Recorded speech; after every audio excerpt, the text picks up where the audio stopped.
Let me start off with this. I understand from our headlines na yung Quad Committee is inviting, among other people, President Duterte, Bongo, Bato de la Rosa to attend the Quad Committee, pero hindi mandatory.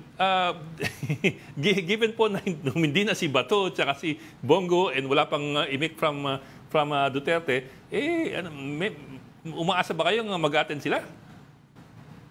Well, alam mo kasi may parliamentary courtesy talaga eh, at hindi natin maiiwasan yung tradisyon na sila ay pwedeng hindi umattend dahil nga po kumbaga upper and lower. But Yes, sir. Of course, ako naman siguro kapag medyo nakikita ko that being adverse na sa akin yung mga accusations, no? Ako, I'll be attending if ever sa Senado. But of course, that's their prerogative. At yun naman kay former President, it's an open-ended invitation dahil nga, of course, yung respect being the former President are being observed by the Quadcom. So basically, it's really up to them if they're going to attend or not. After all, hindi naman po yung magiging malaking kawalan sa Kongreso if ever that they will not be able to protect their own interest. Pero sir, kayo yun, sir. Yun nga itatanong ko, Congressman, kasi meron din kaming istorya ngayon na meron na daw kayong sufficient evidence actually to put together the picture tungkol dun sa mga extrajudicial killings niya in the course of the drug war. So tatanong ko, gaano ba ka-importante yung testimony nilang tatlo? Kasi in the first place, I think both the two senators have said na wala silang balak kumarap sa inyo. Well, actually, pag titignan mo yung mga evidences, yung mga mga nagko-collaborate na yung mga resource persons. Yes. If you remember, yung sa PDLs, yung dalawang PDLs na nagsabi sila na merong tigwa 1 million na bayad sa kanila. And even si Rohina Garma, at first, dinideny niya yun. But suddenly, she testified that 1 million talaga yung lumalabas para sa mga high value target. So marami na siyang mga corroborative instances that can be filed by the DOJ. So I think itong amin po magiging partial report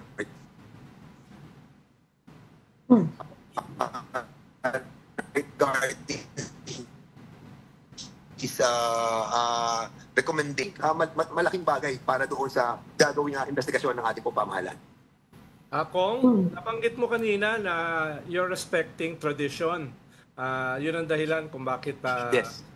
open-ended yung imbitasyon sa presidente at saka sa dalawang senador.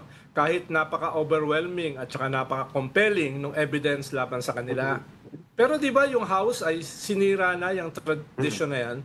Di ba yan yung binabanat sa inyo ni Marcoleta na sinira nyo na yung tradition nung budget hearing with the Vice President Sara Duterte. So you are not bound by tradition.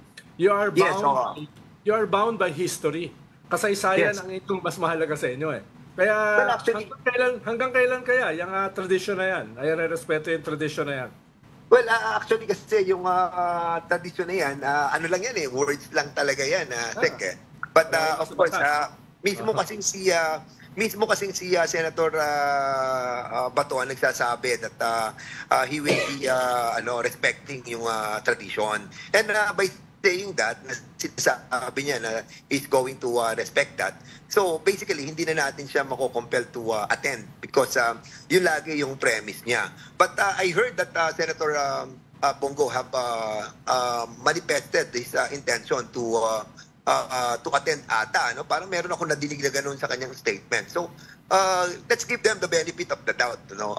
We're just parang parang tinatago na lang natin po doon sa tradition ng parliamentary courtesy. But of course, we are giving so much leeway for those mga kasama natin mga senator to attend on their own volition. At I hope that they will come into their senses that it is important, imperative for them to appear. Kasi nga may mga accusations eh. Kahit naman ako, if ever that I'll be accused by the Senate of doing something as big as this, ako, pupunta talaga ako to para linisin yung pangalan ko unless na meron akong tinatago naman sa aking sarili, kung meron akong tinatago. So, if ever na ganun, talagang mahihirapan ako matin doon. Pero yun nga sir, sir kayo po yun. Kahapon kong nag-press con si Bongo at yung usually tahimik na senador na si Bongo came out swinging kahapon sa press con niya. Medyo binaliktad niya yung lamesa. Ang sabi niya ay lahat naman kayo nakinabang dyan sa ginawa namin, no? Yung usually tahimik na senador, yun ang sinasabi niya. Tapos sinabayan pa siya ni Harry Roque na hindi pa nahahanap hanggang ngayon. Ang sabi ni Harry Roque, kino-quote pa si Ace Barbers yung kanyang mga statements nung nakaraang mga taon. No? So, ibig sabihin, itong mga ito ay won't go down silently into the night. Tumitira rin sila ngayon. At tingin ko, simula na ito ng kanilang counter-offensive.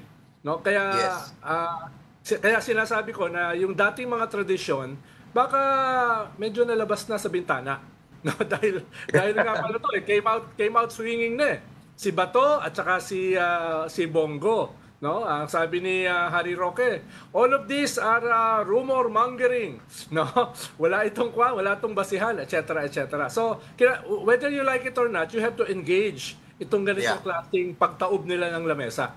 Yes. Ako naman ang pananaw ko doon, yung sinasabi nila. Kasi parang nung pinapanood ko rin yung sinasabi na nakinabang naman kayo during that time. Kasi ako, I was mayor ng City of Santa Rosa. Remember when former Senator Mar Rojas ran, di ba? We supported Mar Rojas for his presidency. And then, naging mayor ako noon during that time. Kaya iniisip ko, kung yung sinasabi niya na nakinabang naman kayong lahat, tayong mga kababayan natin, hindi ko malaman kung anong pakinabang yung binabanggit doon ni Senator Bongo. But ako, kasi during that time na ako mayor, one thing that I did para to support the policy of the government during that time was to put up a rehabilitation center. At yung rehabilitation center na pinut up ko, ako sa pananaw ko, yun ang nakasagip doon sa mga kababayan ko sa Santa Rosa, kaya wala halos na patayan na ganap doon sa area namin. Because lahat ng mga napipili doon, ng mga pusher, ay nilalagay namin sa Balay Silangan, at yung mga namang user nilalagay namin doon sa Dangal Rehabilitation.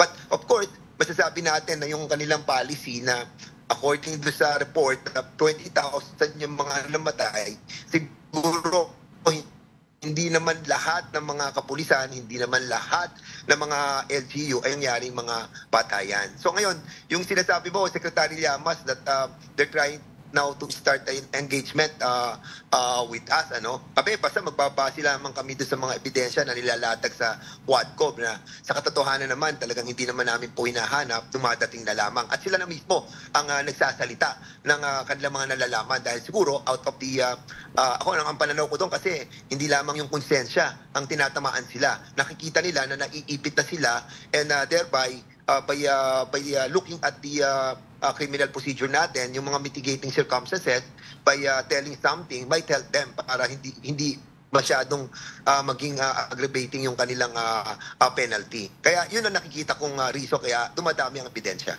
Pero kung sabi nga ng iba, parang sobra-sobrang ating emphasis doon sa tradisyon at sa kurtesiya sa isang bansa kung saan labis-labis naman ang umbagan tsaka patayan. I mean, just a few days ago, kayo mismo, among other congressmen, nag-file ng isang bill to criminalize EJK.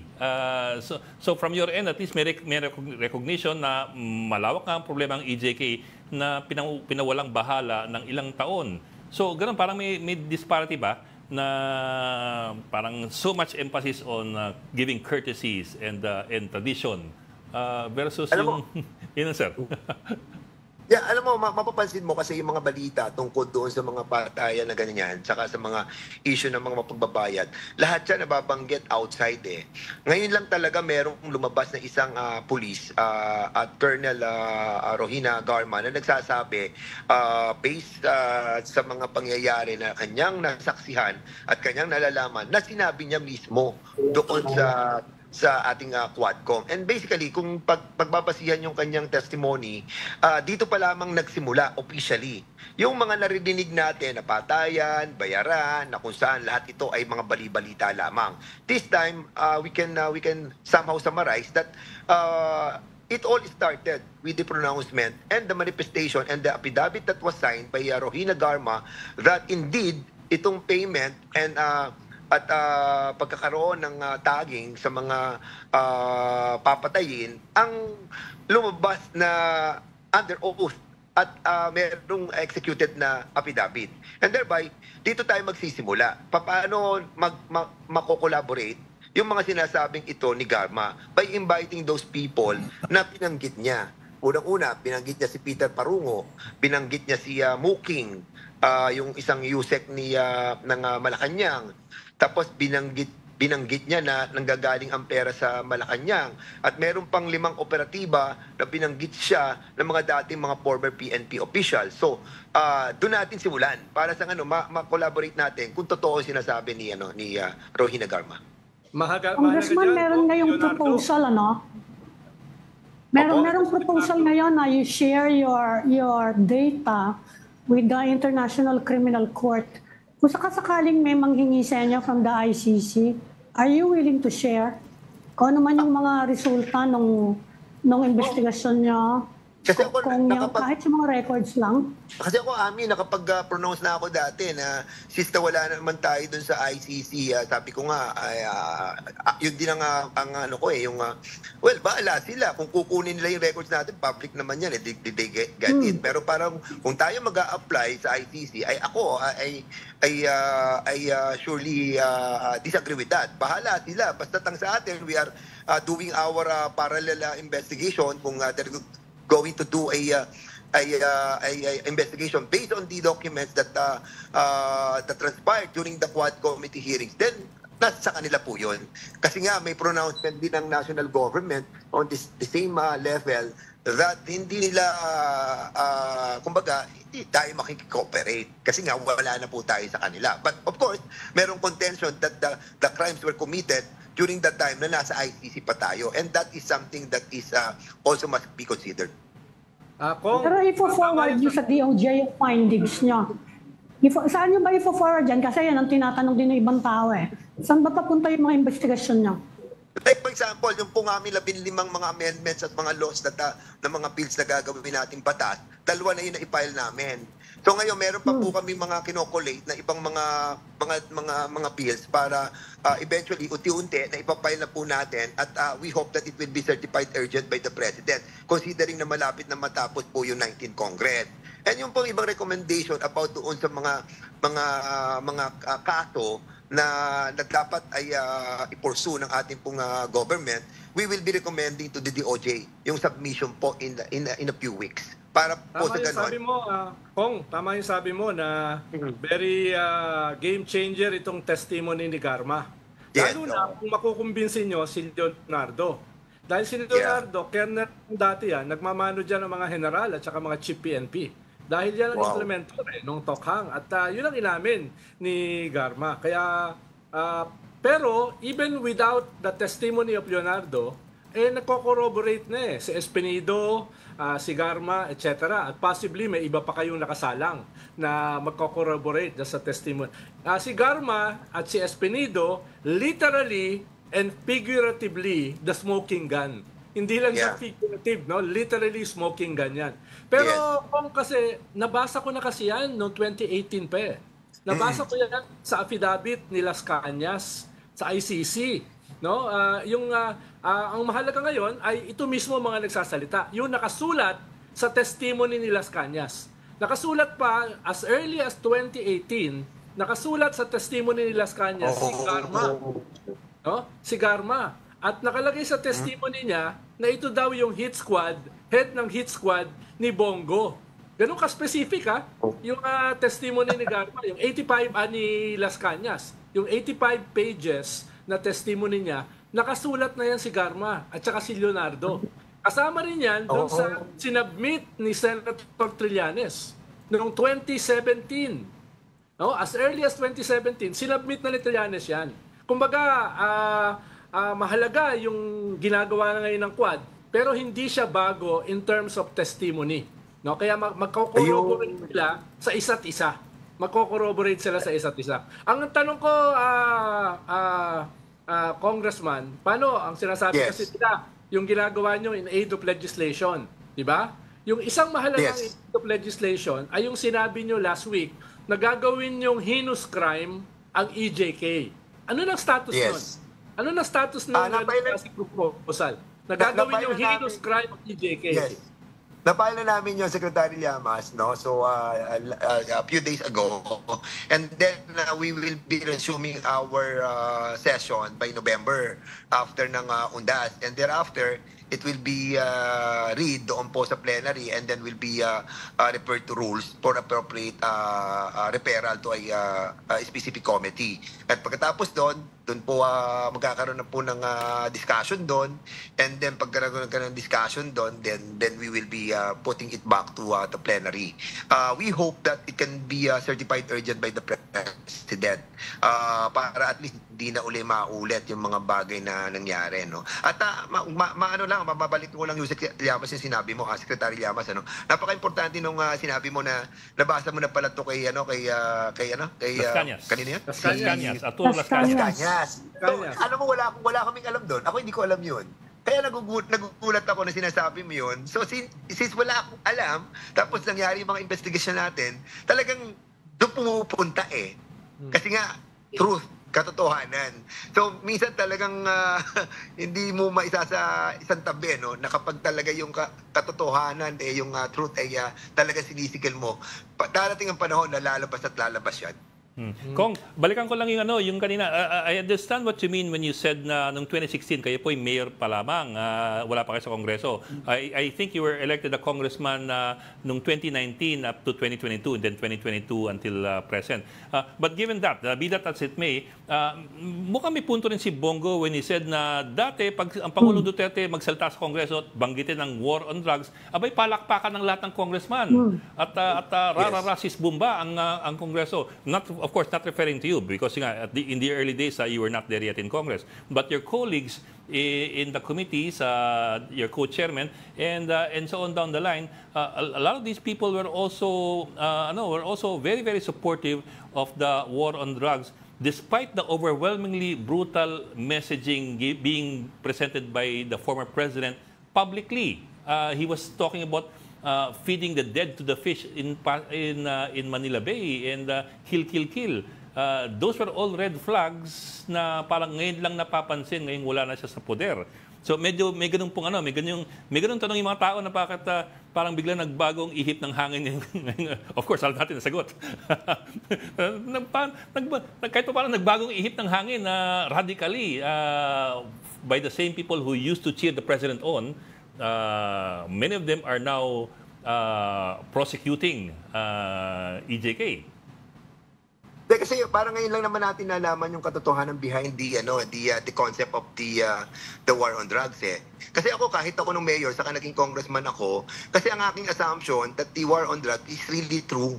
No, na walang ganong klase ng patayan at pagbabayad doon sa mga kapulisan upang ma-execute yung kanilang implementation ng kanilang plano sa war on drugs. All we know is that meron tayong polisiya na hulihin yung mga pusher, hulihin yung mga user at panagutin yung mga pusher. And that's the reason why nagtayo tayo nung tinatawag na Dangal Rehabilitation Center sa Santa Rosa, Laguna. Nagtayo tayo ng Balay Silangan para sa rehabilitation ng mga pusher because we all know that the concept of the war on drugs was true and legitimate. Now that lumalabas na po yung issue na meron palang binabayad sa mga kapulisan doon sa kanilang mga napapatay na mga nahuhuling mga user and pusher, that is something that is not known by the public official, especially yung mga congressman. Kasi hindi naman natin, kaya naman pa yung mga congressman during that time kasi war on drugs, war on the mga pushers, war on the sa mga users na ating i-rehabilitate. But yung pong pagpatay at pagbayad doon sa mga mga kapulisan para i-execute yung ating pong programa, hindi po alam yan ng ating pong mga public official. Yung po yung difference doon. Kaya ako naniniwala na maraming mga congressman at maraming public official was deceived on the real intention of the war on drugs. Lihis lang akong konti, Congressman. Dahil may report nga na wala na yung asawa ni Harry Roque dito sa Pilipinas. Although she left before nag-issue nung nung hold order. Anong balak gawin ng Quad Committee in that case? Saka hindi pa rin makita si Harry Roque. Well, si Secretary Lamas, alam naman niya kung ano yung procedure dyan. Ang procedure naman dyan, once na meron ng issuance ng ganitong na contempt and notify ang BI doon sa order ng Kongreso, then DOJ will coordinate with our international partners, like what happened to Alice Go, na kung saan ang DOJ nakipag-coordinate doon. Kaya nagkaroon sila ng coordination para maibalik dito si Alice Go. Basically, I think the same procedure will be applied to Ms. Myla Roque. Sir, you have any idea kung nasaan si either si Harry Roque o si Myla Roque? Well, I know, siguro kung alam niyo kung nasaan, pinahuli na ninyo, no? Pero I just have to ask. Yes. Baka lang sakaling may idea kung nasaan silang bansa, for example. Well, ang pagkakaalam ko kasi nung makita ko yan nung first week of September nasa Singapore nakaalis na siya ng something like September 5 ata. At nung makita namin yon, nag-issue kami sinight na namin siya in contempt, and then meron pa siyang pinadadala ng mga parang prescription pad yun na nandun yung mga issue about her diseases, and then we were asking about the certificate galing sa hospital. Yun, hindi na kami nabalikan dun. That's Myla po, but Pwedeng Harry. i-request sa Singapore yan kung siya ay nandun pa o lumabas na siya at pumunta na ng China. So pwedeng i-request yun. Pwede yung DFA gumawa. Dahil yung una niyang pinuntahan is Singapore. More than a month ago. Yeah. So linawin ko lang, Congressman, you're going to ask for the help of Interpol kasi yun yung ginawa doon kaila Alice Go. Ano po? Posible kaya maghingi kayo ng or you're going to course it through the DFA. Paano gagawin nyo in looking for these people? Well, actually kami, nakikipag-coordinate po kami sa DOJ saka sa Department of Foreign Affairs. Once that we have issued that yung ating pong contempt, basically pinadadala na po natin yung mga agency for their own perusal para at least alam na i-inform nila po kami kung ano na mong sitwasyon nung aming pinapahanap. At yun na nga, nung makarating sa amin that she left on September 5, 7, something ganon. Ayun, nalaman na namin na wala siya. Sir, you were earlier quoted as saying that you have lingering doubts over some of Espinosa's testimony dun sa Quad Committee. But what about in the case of Garma's testimony? Are you firmly convinced about the details that she revealed, or do you have any doubts about some details? Remember kasi ang difference ng dalawa, no, si Espinosa when he lied sa Senate hearing, that was 8 years ago. Tapos nabago siya, sinasabi under duress siya because during that time makikita naman natin that during the investigation andun ang mga kasama niya, sila Senator Baton, si PNP noon, sila Aguirre, and then it was being investigated under the administration and dito naman ang difference kay Garma after siguro na konsensya siya doon ano pa lang a couple of weeks pa lamang yung pagbabago niya, and I really believe that yung pagsasabi ng totoo ni Rohina Garma, walang pressure or pagpipilit sa kanya. You know why? Kasi actually, we wanted her transferred Hindi dapat siya doon sa detention center namin Just like what we did with Warden Padilla. We transferred him doon sa, I think, Quezon City Jail. And what we wanted sana kay Garma also be put into a correctional. But she, nag-appeal siya. na sana ay dito lang siya at yung kanyang anak makasama niya dahil wala daw, may sakit nga daw yung bata. And we acceded.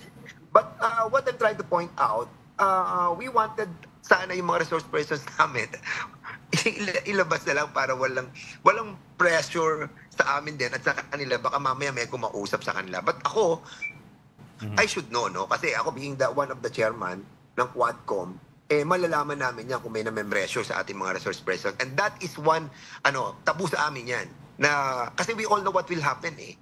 Kasi nakita mo na yung kay Kevin Espinosa, yung mga resource person na dati nagsisinungaling tapos babawiin nila.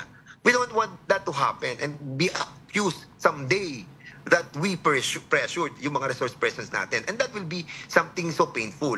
Kaya ako, very critical ako dyan eh. Na sinasabi nga namin, you sign your affidavit on your own. Kasi under oath yan, lawyer na sa PAO. So nasa kanila na yun. Hindi kami nag-a-appear doon kapag nanunumpa sila. Bahala sila. But what we're trying to say, ako basically, ayokong mangyari yun dahil nga baka pagdating ng araw, tayo ay balikan. At yun ang iniiwasan po natin. Pero ngayon, kung si Garma ay dyan na muna sa inyong custody sa Kongreso. Yes. Dahil kung ilalagay nyo siya sa general population, sa detention, delikado yan. Yes. Yung mismong testimony niya ay yung mga pinatay ay nasa loob ng kulungan. Di ba? Tama. yung Tama. mga pinatay. So talagang hindi lang kailangan gwardyahang maigi yan. Lalo na, siya literally ay smoking gun. No? Yes. Ang tanong ko, kung anong status ngayon ni Leonardo? Because si Leonardo is a bigger smoking gun than Garma. Yan yung nasa sentro ng lahat ng yan eh. Anong status niya ni Leonardo at this point? Siya ba ay contempt? Siya ba ay balak kasuhan, etc., etc. Dahil yan yung pinakamahalaga at this point. Ano pa siya, still, serving yung contempt, period of time. At, sa ngayon, hindi pa natin alam kung magsasalita siya or whatever. May mga kumakalat sa mga news na makikipag-cooperate na siya. Yeah. But of course, hindi naman natin mababalidate yan unless na siya nagsalita na tinatawagan na yung aming attention. But for now, wala akong nakikita at wala nagsasabi sa akin that Leonardo is talking to a different chairman of the Quadcom. And if indeed meron, malalaman po natin yan. At ako ang paniniwala ko, siguro yung mga lawyer niya ang nagsasalita ng ganon. Kaya may lumalabas ng mga chismis na ganyan. But if it's indeed true, then it's good for all of us and it's good for him. But kung hindi totoo yun, at chismis lamang, kasi wala pa kaming nababalitaan na talaga nakikipag-communicate sa amin, then most likely hindi pa siya talaga validated, hindi pa rin talaga siya totoo. But we hope that maramdaman din po niya yung need that he need to tell the truth. Sir, I just have to ask this kasi there's a lot of talk going around na si Garma is not just a confidant or utusan, pag-utusan ni dating Pangulong Duterte. There's a lot of talk going around and I think this is very relevant that she has a very, very personal relationship with the former president. Kasi if that is true, if that is the case, then that adds another layer, another texture, another dynamic to the orders being given or coursed down through Garma. I'm wondering if you've heard anything along those lines and if you're also investigating that, na may relasyon sila. Ed, bakit si Kong tinatanong mo dyan? Ibig ba sabihin ang tanong mo, Ed, expert si Kong tungkol sa mga bagay na ganyan? Hindi naman. Pero I'm wondering lang kasi kung yun ay isang angulo inyong tinitingnan dahil magdadagdag yan ng na nga si Garma because of that questioning. Yung line of questioning na yan, tinatanong siya about the special relationship with President Duterte. Di ba? Ako, I don't like to say anything anymore about the relationship. The romantic relationship. Kasi nga, bininay naman na yan ni Garma eh. And also, kasi parang may challenge ang president dyan to ask them kung kung ano talaga yung kasi parang marami pa tayong sinasabi, Cheche Boreche na hindi pa natin tukuyin ano ba talaga yung nagkaroon ba na sila ng sexual na relasyon. Yun naman daw ang tinutukoy natin. But ako nga nung tinanong ko si Garma about it, and she said no, wala silang parang nagkaroon lang sila ng dinner ganon. So let's give it to her, no. I don't want to dig deeper on that anymore, precisely because she already testified and put in her affidavit yung mga daming accusations, and yun na lang po ang ating sigurong i-validate through other people, and by validating all those accusations that she made, somehow pwede na po yung yung nalaman po natin, kasi hindi na natin po pwede pang alukayin pa yun kasi nga parang I think something personal as well Okay. Oh, Sige. Sige, sir. Simon Tulfo na lang bahala doon. Sige, sir. Correct. Sir, Remember, Ed, Duterte is unmarried, ha? Annulled yung marriage nun, Oh, Hindi yeah. naman siya nagpakasal kay Hanilet, Yeah. Actually, binata siya, To me, that's beside the point. Kasi if there is such a relationship, then that adds a different texture and dynamic to the Hindi, orders sinabi being yata ni given. Garma sa affidavit, di ba? Nagustuhan yata siya let's say, na-attract, hindi ko makuha yung word, Nung 23 years old pa lang daw siya. Okay. Nagustuhan ni President Duterte yung whatever it is about her nung naging station commander siya ng Davao. Okay. Sir, we Yan talked ang about... sabi niya. Doon nag-umpisa yun. Yeah. Sir, we talked about Myla Roque kanina. Last question na lang talaga before we let you go. Si Harry Roque, any idea where he is? Kasi there's no record of him having left the country. Honestly, wala kami talaga idea kung nasaan siya, and we are binibigay nga namin yung challenge sa ating pong mga kapulisan to find him dahil nga ayan na naman tayo, hindi naman natin makita, mabuti pa yung ibang bansa, madali lang hanapin yung kanilang yung mga kriminal, hindi mga kriminal, mga suspects natin dito. We hope that yung ating pong mga PNP will rise on the occasion on the issues like this. Kasi talagang this pertains to very important issues that the people are really watching and trying to find out kung ano yung magiging conclusion. Especially kay Mr. Harry Roque. So sana mag-keep up ng PNP yung kanilang trabaho. Okay. Maraming salamat, sir. Uling tanong, as of now, naka-break ba yung Quadcom at mag-resume kayo sa November 4 na? Secretary, meron ba kayong inaasahan, meron ba kayong nakasalang na mga malalaking tao na magtetestigo o kaya magiging resource person pagbukas nyo uli ng investigation? Actually, Secretary Ami saka Ed, baka sa Tuesday, sa 22, maghihiring ang Quadcom prior to the opening of our resumption ng aming Congress. So, hindi naman po nag-stop yung Quadcom. Actually, every now and then, naghihiring po kami dahil nga po iniisip namin na mauubusan na rin kami ng oras kasi after the Christmas break, ayan na, campaign period na. So, basically, kailangan namin matapos yung mga bagay na aming tatapusin, especially yung mga 15 to 17 na mga amendments and mga bills that we are going to file, and also the recommendation. So, hopefully, matapos natin to bago matapos po yung taon. Okay, maraming salamat, Congressman Dan Fernandez ng Santa Rosa. Maraming salamat. At isa sa mga co-chairman. Dan Fernandez. Thank you, Ng House Congressman. Thank you, kabayan. Thank you, Ami. Thank you, Ed. Mabuhay kayo. Thank you, sir. Salamat po.